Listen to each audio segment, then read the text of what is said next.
అందరికీ నమస్కారం. జై తెలంగాణ. రేపు 10వ తరగతి పరీక్షలు రాయబోతున్న లక్షలాది మంది తెలంగాణ బిడ్డలందరికీ కూడా మరొకసారి హృదయపూర్వక శుభాకాంక్షలు. వారందరికీ చక్కటి తర్ఫీదునిచ్చి వాళ్ళను అల్లారుముద్దుగా పెంచిన తల్లిదండ్రులందరికీ కూడా హృదయపూర్వక ధన్యవాదాలు. మరి కేసీఆర్ గారు అంటేనే విద్య అంటేనే కేసీఆర్ గారు. ఈ దేశంలోనే ఒక వినూత్నమైన విద్యా విధానానికి ఒక కొత్త నిర్వచనాన్ని ఇచ్చిన గొప్ప వ్యక్తులు కేసీఆర్ గారు.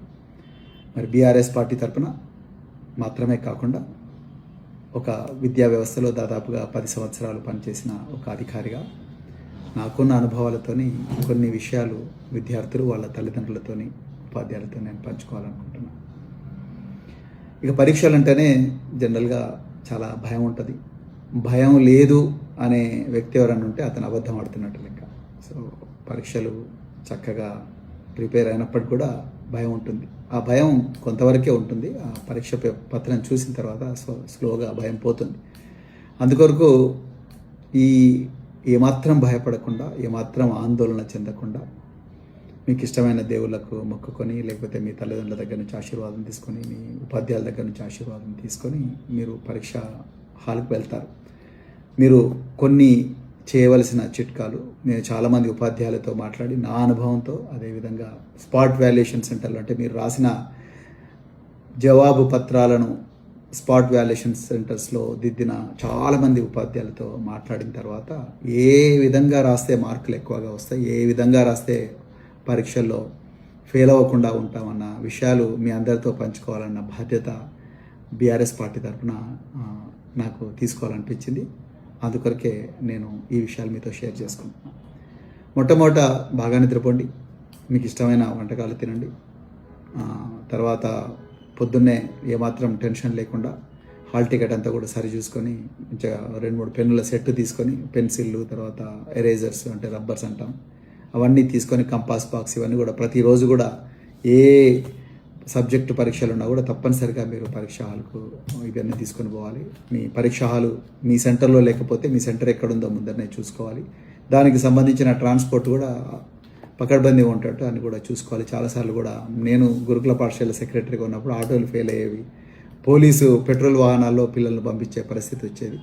అలాంటి పరిస్థితి రాకుండా మీరందరూ కూడా మీ రవాణా సౌకర్యం చక్కగా చూసుకోండి. తల్లిదండ్రులందరూ కూడా మీ ఉద్యోగాలు బంద్ చేసేనా, లేకపోతే మీ ఉద్యోగాలకు లీవ్ పెట్టైనా పిల్లలకు రవాణా సదుపాయాలు దొరకకపోతే మీరే వాళ్ళని తీసుకుపోవాల్సిన బాధ్యత కూడా ఉంటుంది. వాళ్ళకు ఎక్కువగా పొద్దున్నే పూర్తిగా మనం తిండి అంటే బ్రేక్ఫాస్ట్ హెవీగా చేయకుండా లైట్గా చేసి మనం వెళితే చాలా బాగుంటుంది.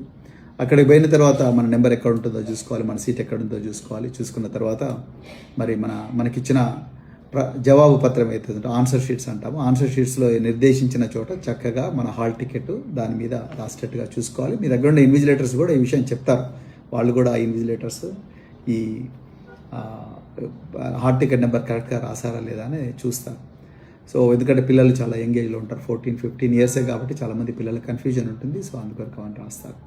సో తర్వాత ఒకటే కలర్ ఉన్న పెన్ను మాత్రమే తీసుకోకుండా 2-3 కలర్లు ఉన్న పెన్సిల్స్ అవన్నీ కూడా మీ వెంబడి ఉండాలనేది ఇంకా చాలా ఇంపార్టెంట్ ఇదని కూడా.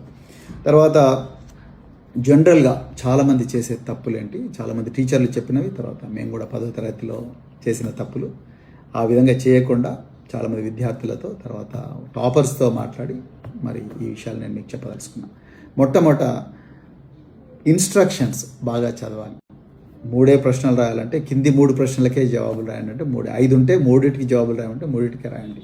క్లుప్తంగా వివరించండి అంటే క్లుప్తంగా, వివరణాత్మకంగా వివరించాలంటే ఎక్కువగా రాయడం.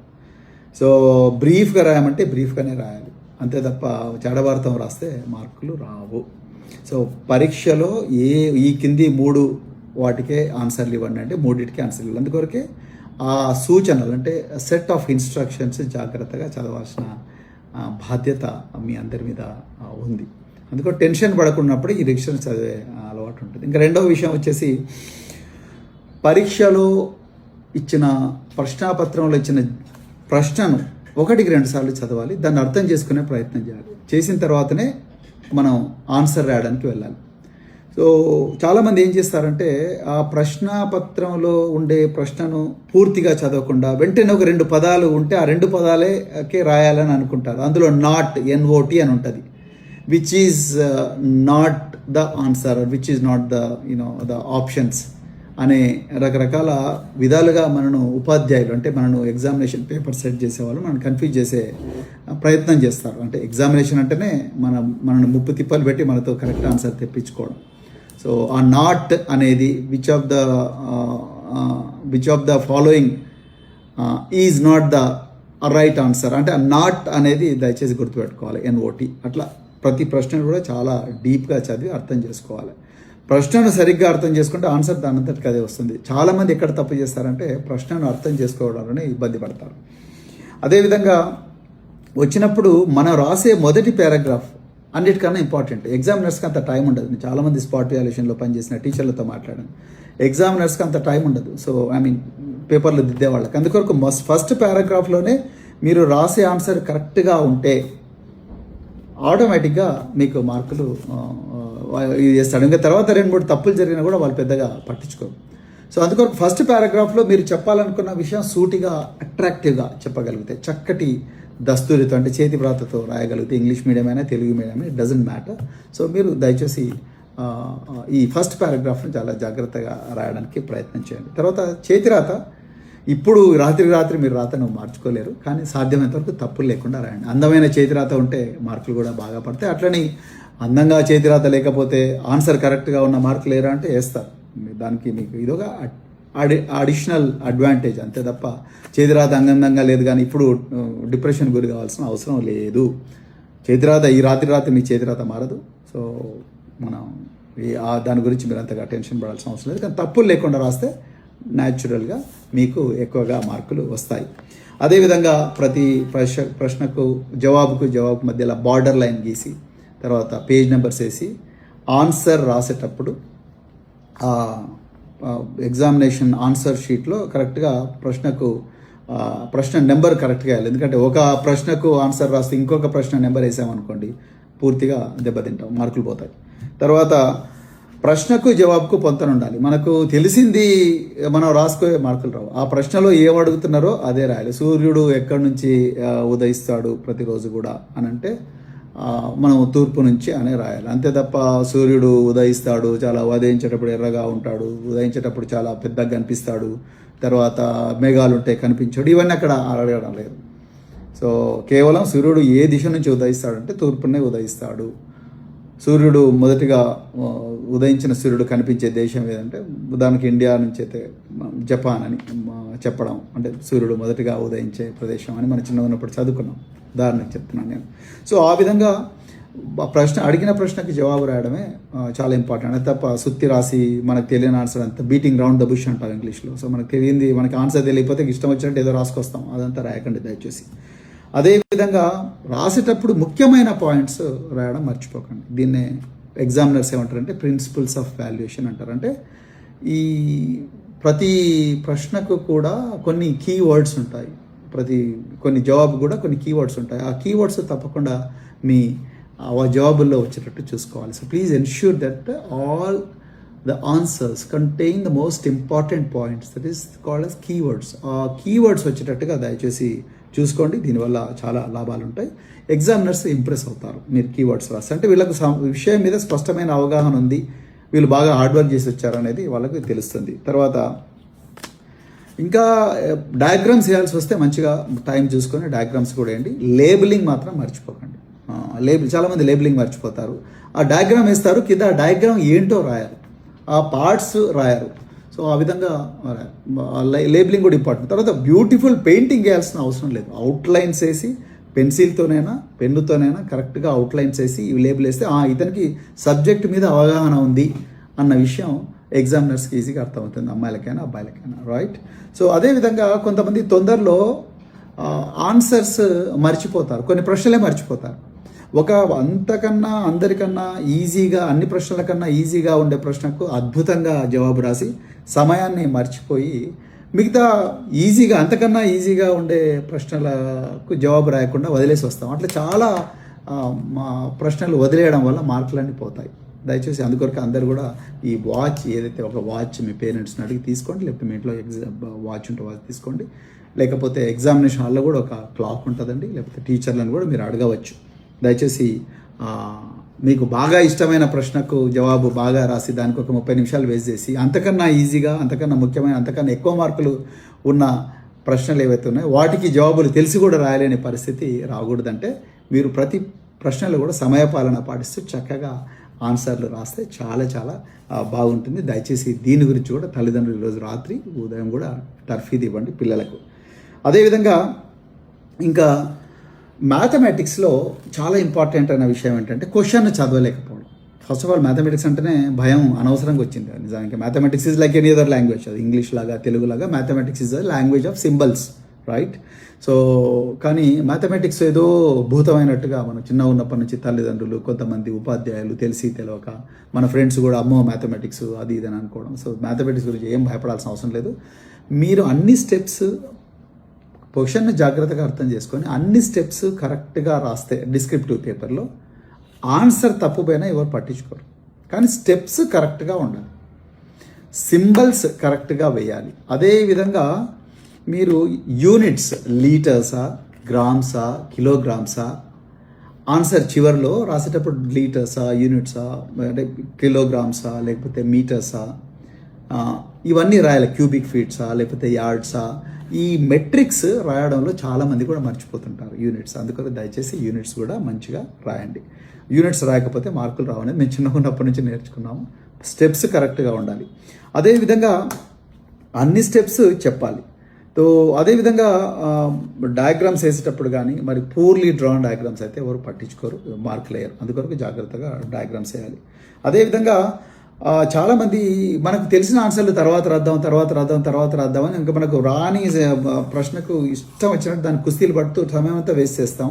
తెలిసిన ప్రశ్నలు కూడా ఆన్సర్ చేసే పరిస్థితి రాదు. అందుకొరకు సమయ పాలన చాలా చాలా ఇంపార్టెంట్. ఈజీగా వచ్చిన వాటిని ఫాస్ట్గా కంప్లీట్ చేసి కష్టమైన వాటికి సమయాన్ని సేవ్ చేసుకోవాలి. ఇది చాలా చాలా ఇంపార్టెంట్. తర్వాత ఇంకా కొన్ని ఏంటంటే ఒక్కోసారి మనకు తెలియకుండానే చాలా టఫ్ వస్తాయి. చాలాసార్లు మనం వింటుంటాం ఫిజిక్స్ చాలా టఫ్ వచ్చిందని, తర్వాత మ్యాథమెటిక్స్ చాలా టఫ్ వచ్చిందని, ఈసారి సైన్స్ చాలా టఫ్ ఇచ్చారని, ఇంగ్లీష్లో అర్థంగానే అవుట్ ఆఫ్ సిలబస్ వచ్చిందని. వాటన్నిటికీ మీరు ఎవ్వరు కూడా పెద్దగా ఇబ్బంది పడాల్సిన అవసరం లేదు. మీకు తెలిసింది మీకు తెలిసినంత వరకు స్పష్టంగా రాయడానికి ప్రయత్నం చేయండి. ఎగ్జామినర్స్ ఒక పేపర్ నిజంగా టఫ్ వచ్చి ఉంటే వాళ్ళకు స్పాట్ వాల్యుయేషన్ సెంటర్స్లో చెప్తారు, ఈ పేపర్ టఫ్గా వచ్చింది, పిల్లలు కొంచెం తప్పులు చేస్తుంటారు. అటెంప్ట్ చేసి సిన్సియర్గా తెలిసినంత వరకు జాగ్రత్తగా అందంగా అచ్చొచ్చినట్టుగా అంటే చాలా చక్కగా రాసిన వాళ్ళకు మార్కులు తప్పైనా కొంత లీనియంట్గా పోండి అని వాళ్ళకి స్పాట్ వాల్యుయేషన్ సెంటర్లో కొంత చెప్తారు. కానీ అది ఏమాత్రం ఆన్సర్ అటెంప్ట్ చేయకపోతే ఎవరు కూడా మార్కులు ఇవ్వలేరు అనే విషయాన్ని కూడా జాగ్రత్తగా మీరందరూ కూడా ఆలోచించాలని చెప్పేసి నేను కోరుకుంటున్నాను. అదేవిధంగా ఇక మీరు ఎగ్జామ్ బాగా రాస్తున్నారు కానీ పక్కవాడు ఇబ్బంది పడుతున్నాడు, అబ్బాయో అమ్మాయో. సో వాళ్ళకు మీరేది హెల్ప్ చేయాలని చెప్పేసి మీ ఎగ్జామ్ పక్కకు పెట్టేసి వాళ్ళ ఎగ్జామ్ గురించి ఇట్లా రాయి అట్లా రాయి అంటే మీరు మీ జీవితాన్ని నాశనం చేసుకుంటారు, పక్కోడి జీవితం కూడా నాశనం చేస్తారు. మిమ్మల్ని ఎగ్జామినర్ డిబార్ చేస్తాడు, ఈ విధంగా తప్పుడు పనులు చేస్తారు. అందుకొరకు మీ ఎగ్జామ్ మీరే రాయాలి. వాళ్ళు చదువుకోలేకపోతే అది వాళ్ళ ఇబ్బంది, వాళ్ళు ఇప్పుడు ఈసారి కాకపోతే ఇంకోసారి రాస్తారు. సో కానీ మీ బాగా చదువుకొని పోయి పక్కవాడికి హెల్ప్ చేద్దాం, నా క్లాస్మేట్ నా బెంచ్ మేట్ మేమిద్దరం ఒకటే ఊరి నుంచి వచ్చాం, ఒకటే గల్లీలో ఉంటాం, ఒకటే నెట్ఫ్లిక్స్లో ఒకటే సీరియల్ చూస్తాం, లేకపోతే ఒకే వీడియో గేమ్ ఆడతాం, కాబట్టి ఇప్పుడు నేను ఈయనకి హెల్ప్ చేయకపోతే బాపు ఇతను ఫెయిల్ అవుతాడు కానీ సానుభూతి చూపిస్తే మీ జీవితం నాశనం అవుతుంది, వాళ్ళ జీవితం కూడా నాశనం అవుతుంది. దయచేసి ఆ పని చేయకండి. ఇంకా ఒక్కోసారి మనం ఎన్ని చేసినా కూడా రిజల్ట్స్ వచ్చినప్పుడు ఇబ్బందికరంగా ఉంటుంది. సో ఒక్కోసారి ఫెయిల్ అవుతాం, సో ఒక్కోసారి రకరకాల కారణాల వల్ల ఫెయిల్ అవుతాం. ఫెయిల్ అయినా కూడా ఏమాత్రం ఇబ్బంది పడాల్సిన అవసరం లేదు. వెంటనే సప్లిమెంటరీ ఉంటుంది, ఇంప్రూవ్మెంట్స్ ఉంటాయి, తర్వాత గవర్నమెంట్స్ రకరకాల ఆపర్చునిటీస్ ఇస్తాయి. 10th is not the end of life, right? 10th ఎగ్జామ్లో ఫెయిల్ అయితే ఇంకా నా జీవితం అంతా అయిపోయిందని బాధపడాల్సిన అవసరం లేదు. చాలా ఆప్షన్స్ ఉంటాయి. మళ్ళీ మీరు సప్లిమెంటరీ రాసుకోవచ్చు. సప్లిమెంటరీ రాసినంత మాత్రాన మీకు ఇబ్బందులు ఏం కావు. దాని తర్వాత మళ్ళీ ఇంటర్మీడియట్లో కూడా అడ్మిషన్స్ దొరుకుతాయి. ఎక్కడ కూడా ఏమి ఇబ్బంది కాదు. అందుకొరకు ఫెయిల్ అవుతానేమోనన్న భయం మిమ్మల్ని వెంటాడిందంటే మీకు తెలిసిన ఆన్సర్లు కూడా మీరు సరిగా రాయలేకుండా పోతారు. అందుకొరకు దయచేసి ఆ ఫెయిల్ అవుతున్న భయం ఎప్పుడు కూడా మీరు వెంటాడకూడదు. ఫెయిల్ అయినా పర్వాలేదు, కానీ నాకు తెలిసిందే నేను స్పష్టంగా రాస్తానని మాత్రం తప్పకుండా రాయాలి. తర్వాత చాలామంది ఇంకా పేపర్లో ఏమీ రాకపోతే చాలామంది ఏం చేస్తారంటే సిన్సియర్గా అటెంప్ట్ చేయకుండా వాళ్ళకి ఇష్టమైన దేవుళ్ళ పేర్లు, లేకపోతే వాళ్ళ అమ్మ నాన్నల పేర్లు, లేకపోతే వాళ్ళకి ఇష్టమైన టీచర్ల పేర్లు, లేకపోతే సినిమా యాక్టర్ల పేర్లు, వాళ్ళ ఫ్రెండ్స్ పేర్లు అవన్నీ రాసేసి ఇంకేదో ఒకటే ఆన్సర్ను మళ్ళీ రాస్తే పేపర్ను ఫుల్గా నింపుతాయంటే మీకు చచ్చిన మార్కులు రావు. అందుకొరకు దయచేసి ఆ పని చేయకండి. తప్పకుండా ఇవన్నీ మీరు ఫాలో అవుతే మరి కేసీఆర్ గారు ఒక గొప్ప తరాన్ని తయారు చేయాలనుకున్నారు. వారి కృషి వల్ల లక్షలాది మంది విద్యార్థుల జీవితాలు బాగుపడ్డాయి. వేలాది మంది డాక్టర్లు అయ్యారు, ఇంజనీర్లు అయ్యారు, విదేశాలకు పోయారు, ఓవర్సీస్ విద్యాన్ని తీసుకొని పోయారు. చాలా గొప్ప గొప్ప విషయాలు జరిగినాయి. మీ తల్లిదండ్రులు కూడా మీ గురించి చాలా కళలు పెట్టుకొని ఉంటారు. సో వాళ్ళందరి జీవితాలు బాగుపడాలంటే మీరు బాగా చదవాలి. మీకు కూడా ఒక గుర్తింపు రావాలంటే మీరు బాగా చదవాలి, పరీక్షలు రాయాలి. అందుకొరకు ఏమాత్రం టెన్షన్ పెట్టుకోకుండా అద్భుతంగా చక్కగా రాయండి. ఒక సబ్జెక్టులో సరిగా చేయలేకపోతే మళ్ళీ మరుసటి రోజు జరగబోయే సబ్జెక్టు దానికి ఇబ్బంది కాకూడదు. ఒకసారి మీరు ఎగ్జామ్ రాసిందంటే అయిపోయింది, ఆ సబ్జెక్ట్ని మర్చిపోండి. నెక్స్ట్ సబ్జెక్ట్ గురించి వెంటనే ప్రిపరేషన్ మొదలు పెట్టాలి. తర్వాత రాత్రింబవళ్ళు చదవాల్సిన అవసరం లేదు. దయచేసి please remember, you don't have to spend all nighters అంటాం మన యూనివర్సిటీ లాంగ్వేజ్లో.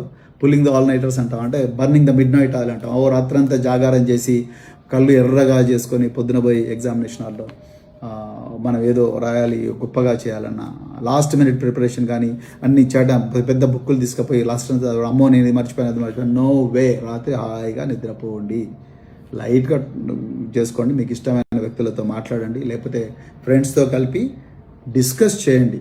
అంతే తప్ప ఈ ఎగ్జామ్ అయ్యో నేను సరిగా రాయలేదు, నెక్స్ట్ ఎగ్జామ్ ఎట్లా రాయాలనో ఏంటో కానీ ఆ బతిక అయిపోయింది అని దయచేసి అనుకోకండి.